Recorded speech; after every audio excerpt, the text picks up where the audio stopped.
ada dia cerdas, tidak amanah. Bapak tidak percaya siapa yang rusak negara kita APBN-nya?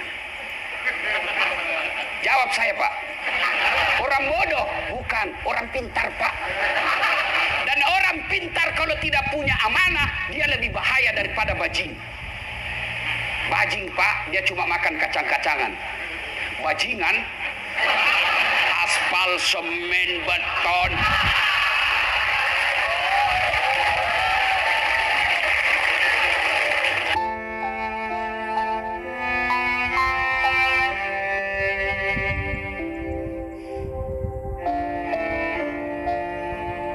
Kita punya Republik Indonesia ini saya gelari dengan nikmat 3A yang negara lain tidak miliki.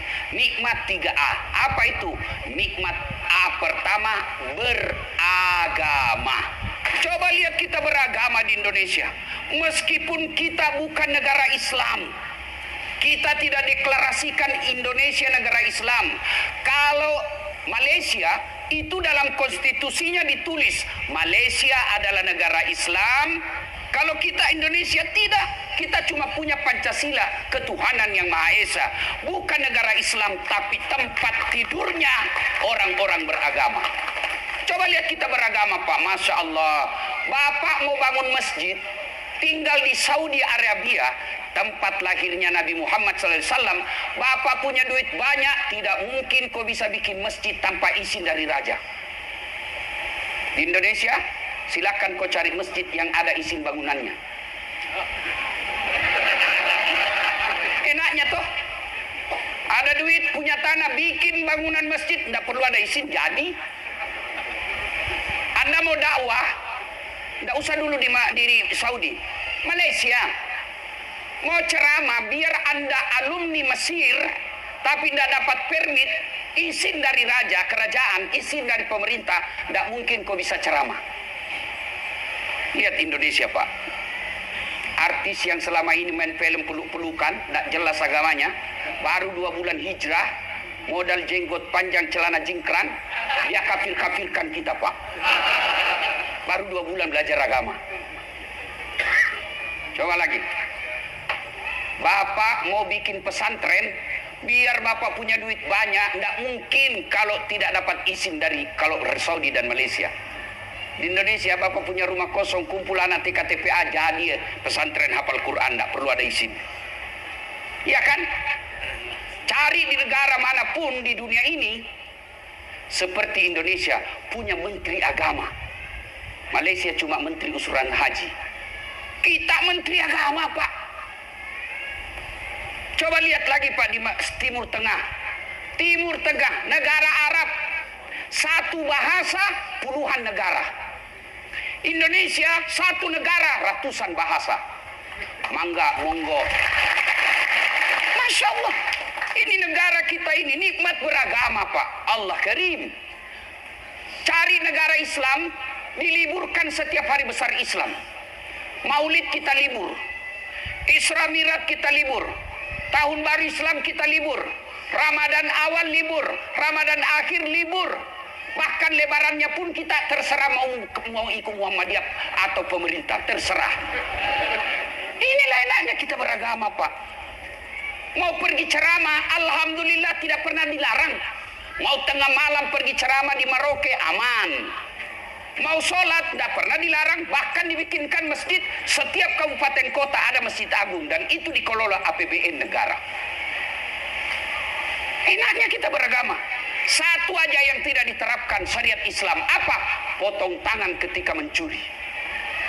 Kenapa tidak diterapkan? Saya yakin semua pegawai, hampir semuanya dipotong tangannya kalau diterapkan.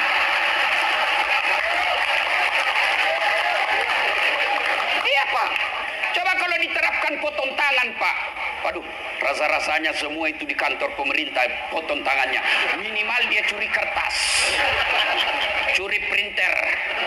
Apalagi rumah dinas habis, Pak, biar AC hilang semua. Allah Karim. Nikmat beragama. Yang kedua adalah nikmat alam. Orang-orang di Bandung, Bogor, Puncak, lihat itu orang Arab. Mereka habis duitnya puluhan juta. Hanya untuk apa? Pergi lihat gunung, Pak. Orang Bandung tidak perlu kau keluarkan uang melihat gunung. Cukup kau keluar dari rumahmu. Oh, gunung.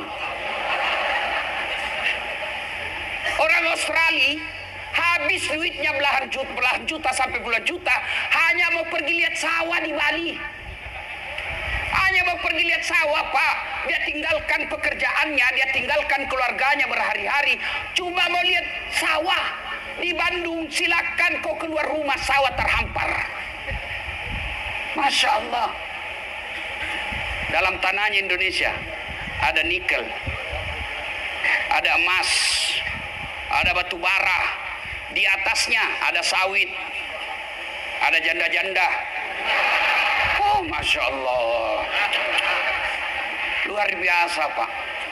Seandainya saya calon bupati dan wakil bupati, saya program menyantuni janda-janda. Pasti penyokongnya banyak janda, Pak.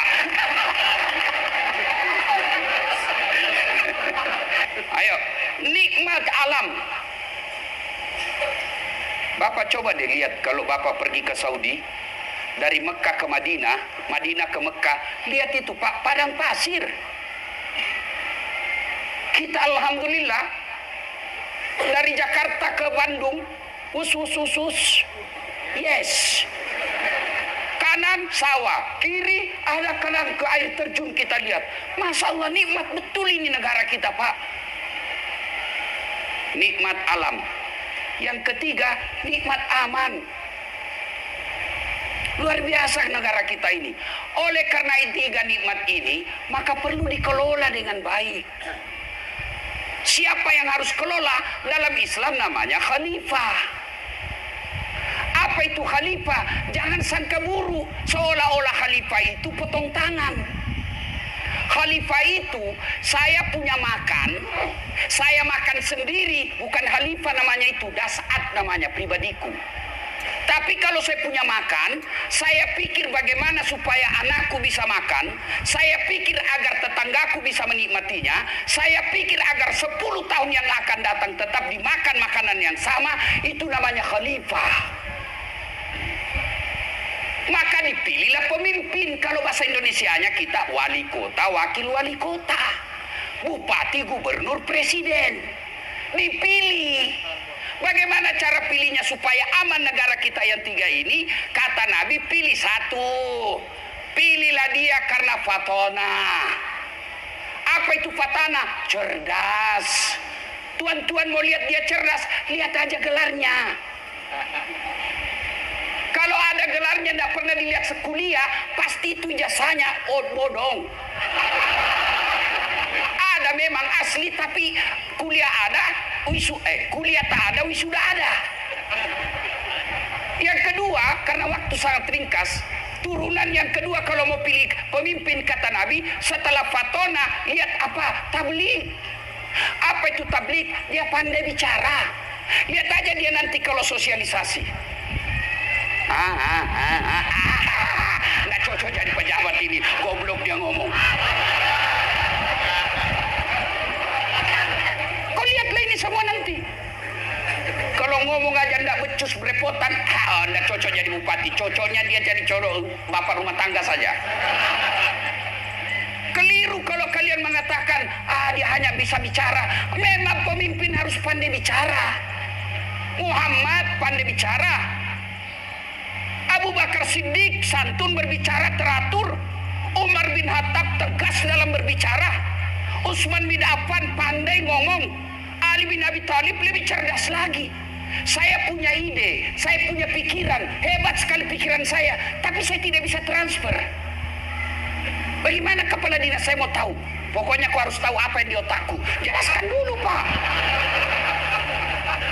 Maka pentingnya bicara dalam fakultas komunikasi yang saya ajarkan, ada khusus yang dilatih berbicara, namanya public speaking. Dipelajari itu, Pak, pandai bicara. Nah, pejabat kita ini kadang-kala saya heran, Pak.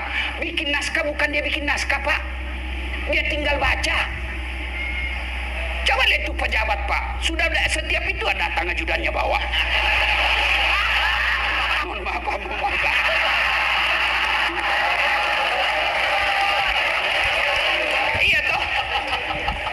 Masya Allah. Aduh, tinggal dibaca masih salah baca, Pak.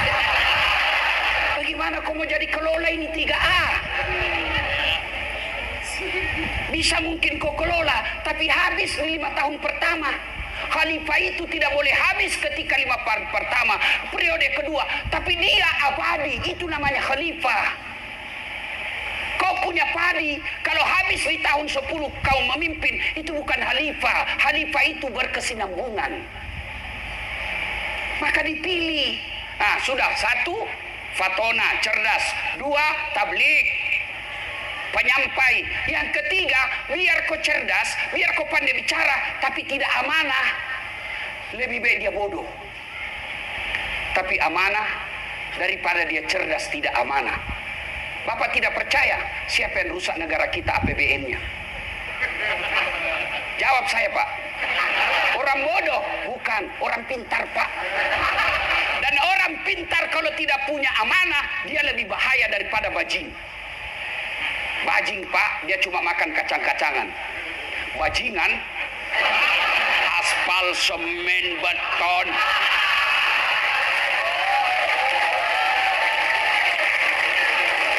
Nah inilah kau pilih, kau lihat-lihat mukanya ini.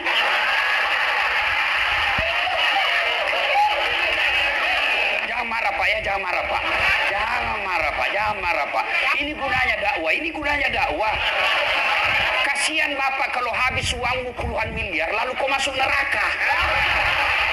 Saya bilang, adakah orang yang lebih bodoh dari mereka yang keluarin uang beli partai 20 miliar, ya, sosialisasi 5 miliar, dan lain sebagainya, sampai 40 miliar habis duitnya, lalu masuk neraka. Adakah orang yang lebih bodoh dari ini?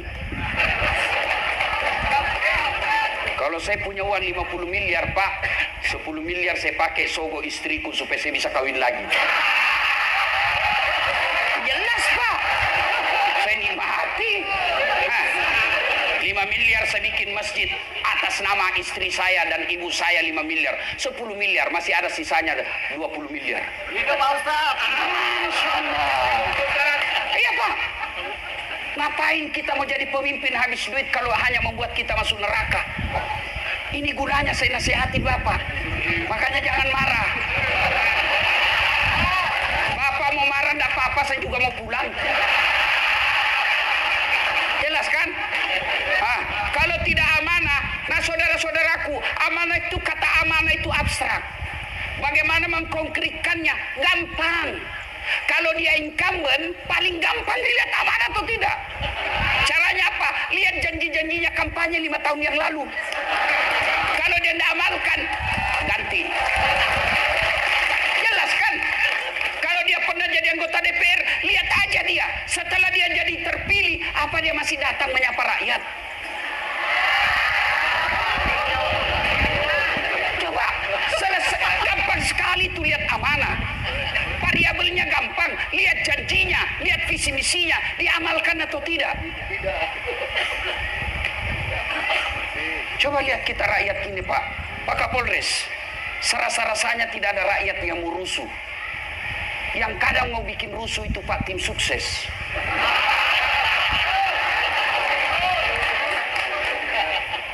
Dia gosok dia punya bupatinya. Ini Pak, apalagi kalau dia sudah kalah Pak, sudah ambil duit banyak, dia ini Pak ada kecurangan Pak. Mau lagi lanjut biaya. Kepada para calon, maafkan saya Pak, jangan terlalu percaya sama tim sukses.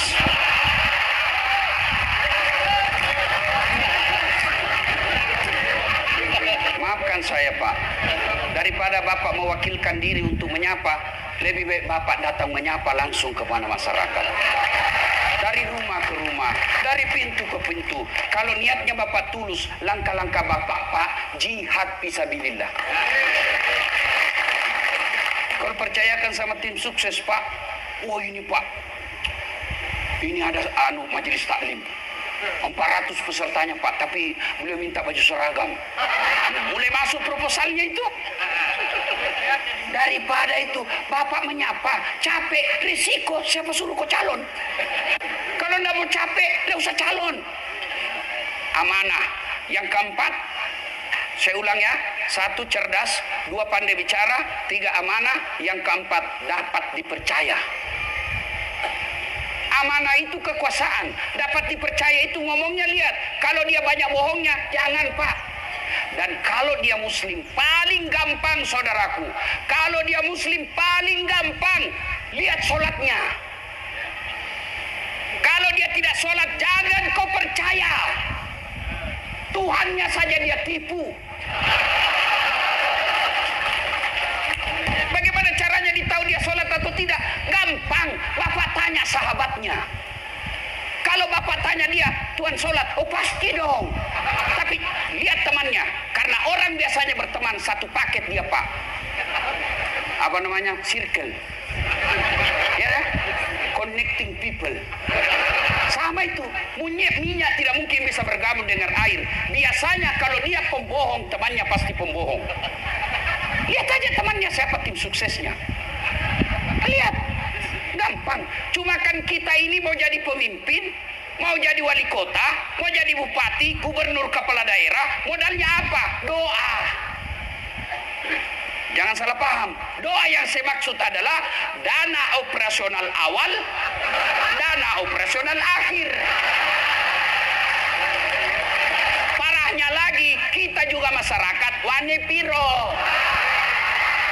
Hancur. Akhirnya apa? Terpilihlah pemimpin, bukan memikirkan rakyatnya, tapi memikirkan tim sukses dan partainya.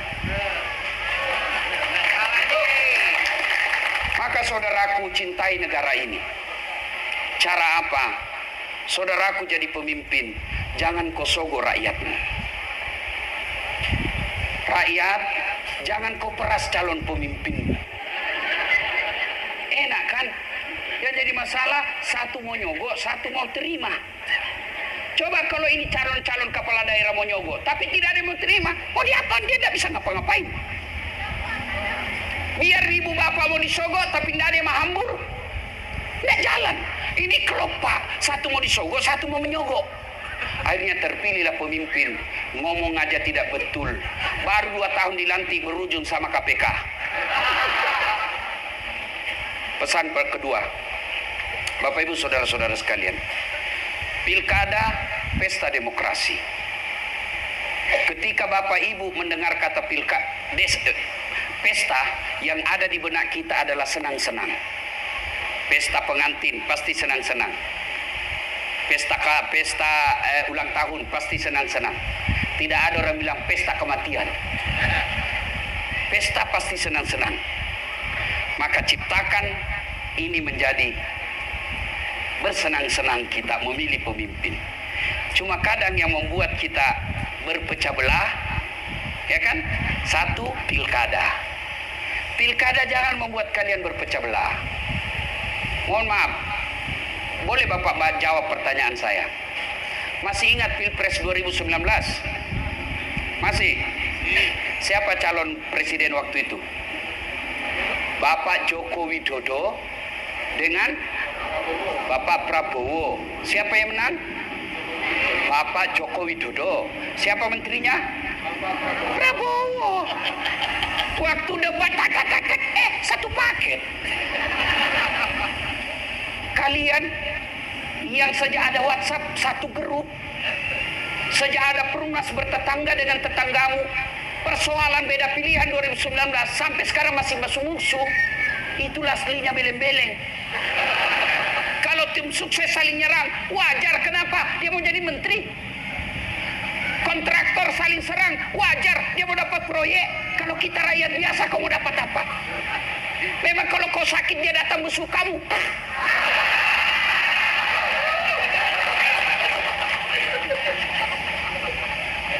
Dua, yang bisa membuat kita pecah ini Pak, kesombongan. Apa yang kau mau sombongkan? Coba lihat di tempat ini. Siapa paling tinggi jabatannya kalau di kantor pemerintah? Ini 2 PJ, wali kota dan bupati. Pemain pengganti Pak, pemain antar waktu. Terpilih, wabillahi taufiq wal hidayah, keluar Pak. Bapak Bapak mau pasik banget. Begitu selesai terpilih Pak, Bapak mau pakai Garuda. Lewat orang bilang, waduh sudah sakit ini Bapak ini.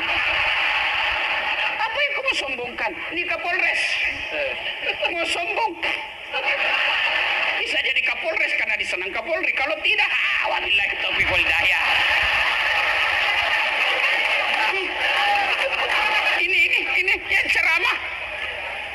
Mau sombong. Oh, dah saat jangan kau sombong. Kau bisa jadi penceramah karena ada yang nonton. Coba kalau si ceramah di sini tidak ada yang nonton. 2 jam berapi-rapi. Lewat Patri. Sudah lama sakit itu, Ustaz. Apa yang kita mau sombongkan? PJ aja. Tidak boleh sombong. Tapi inilah manusia paling beruntung. Tidak perlu beli partai, tidak perlu pasang baleho. Tidak boleh sombong, Pak. Kapolres, tidak boleh sombong. Ini tentara. Dan sombong, Pak. Paling takut sama istrinya. Kalau saya, Pak, tidak pernah saya takut sama istri, Pak. Tidak ada orang Bugis takut sama istrinya, Pak. Cuma orang Bugis, istrinya lebih berani.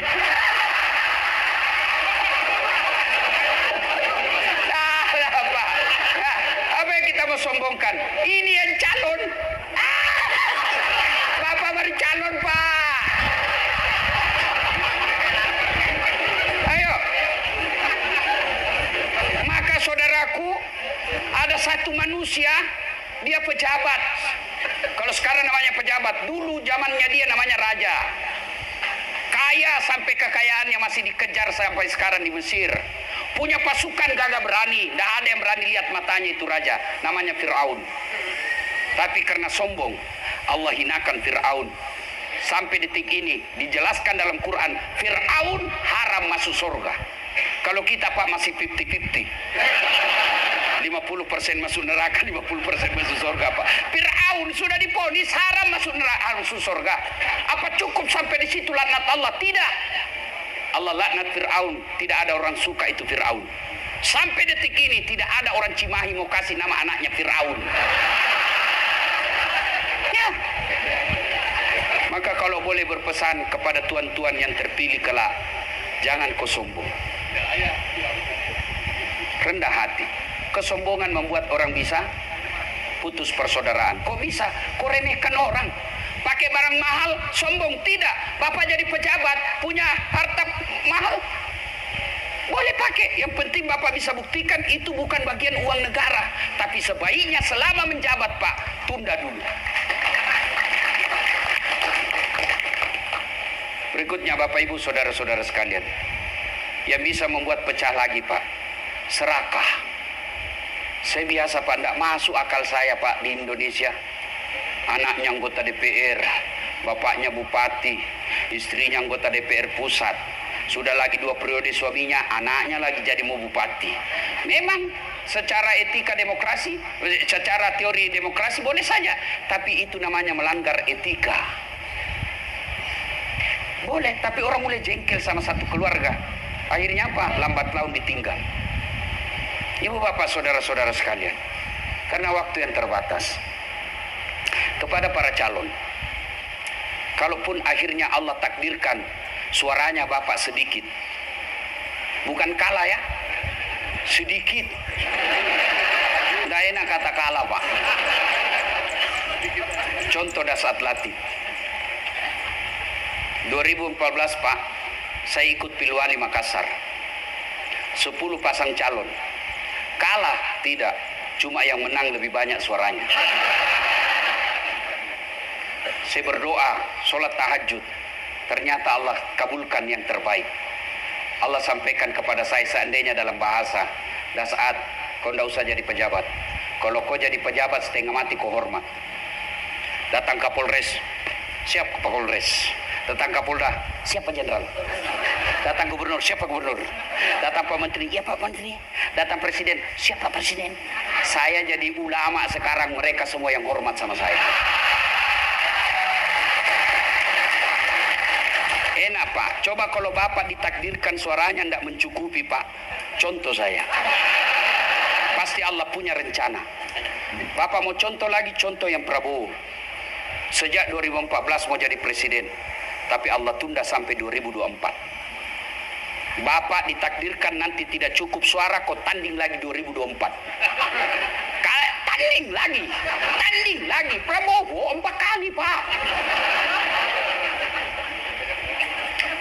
Enak kalau begini kita sikapi. Jangan sangka buruk. Kalau kita sudah sosialisasi, sudah beli partai, sudah tim kampanye, tapi ternyata Allah takdirkan bukan kita pemenangnya, berarti bukan itu yang terbaik buat kita.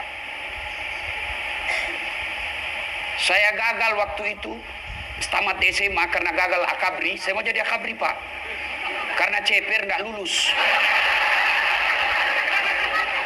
Saya lulus jadi ustadz, pakai baret merah. Temanku yang lulus waktu itu reserse, baret merah. Dia AKBP pangkatnya di Sulawesi Barat, baret merah. Saya jadi ulama, baret putih. Tapi dengan baret putih yang saya pakai, kau lihat saya nasihati semua ini baretnya. Allah kasih yang terbaik. Ya pacaran calon-calon, Pak, ya, selalu sangka baik kepada Allah. Jangan terlalu percaya bisikan tim sukses. Kita dicurangi, Pak, kita dicurangi, Pak.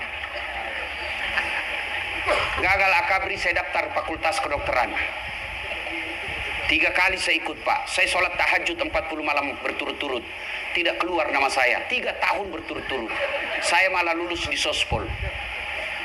Ternyata teman saya lulus. Yang lulus waktu itu tugas Kepulauan Aru. Mau lebaran saya telepon, kau pulang lebaran? Enggak, Ustaz. Rugimu itu jauh-jauh cari uang, enggak lebaran sama orang tuamu. Mahal tiket, Ustaz. Dalam hati saya, alhamdulillah untuk saya tidak jadi dokter. Kemana-mana gratis, bisnis kelas. Tidak pernah beli tiket. Siapa yang belikan? Patri. Apa? Enakkah kalau kita gembira-gembira seperti ini, Pak, ya? Enak. Ngapain? Maka saudaraku yang ada tuan-tuan ini, jabat tanganlah di samping kiri kananmu, Pak. Biasa ini, Pak. Jangan merasa malu, Pak. Biasa. Bapak sudah terpilih lolos calon, Pak. Itu sudah nikmat. Banyak yang mau calon tidak lulus, Pak. Jadi enak kan begini. Minimal sudah terpasang kita punya foto di baleho-baleho. Panggil sepupu, kau tengok itu sepupumu. Ada di pohon mangga.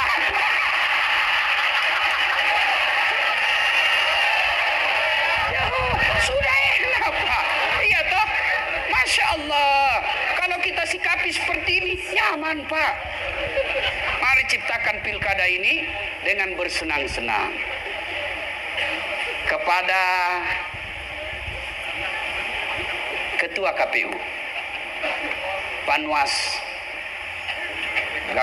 Gakumdu, ayo bersikap adil. Orang bisa rusuh, Pak, bukan karena haknya diambil. Coba lihat di penjara, Pak. Hak kebebasan itu sudah diambil, Pak, tapi tidak rusuh. Kapan dia rusuh di dalam penjara? Kapan dia rusuh di penjara, Pak? Kalau penghuni sama-sama, satu dikasih teh kopi, satu dikasih air biasa, merasa tidak diperlakukan adil. Ini mereka-mereka insya Allah tidak akan ribut selama di KPU melakukan keadilan. Selama Kapolres berdiri tegak pada sisi yang tepat, tidak ke kanan, tidak ke kiri.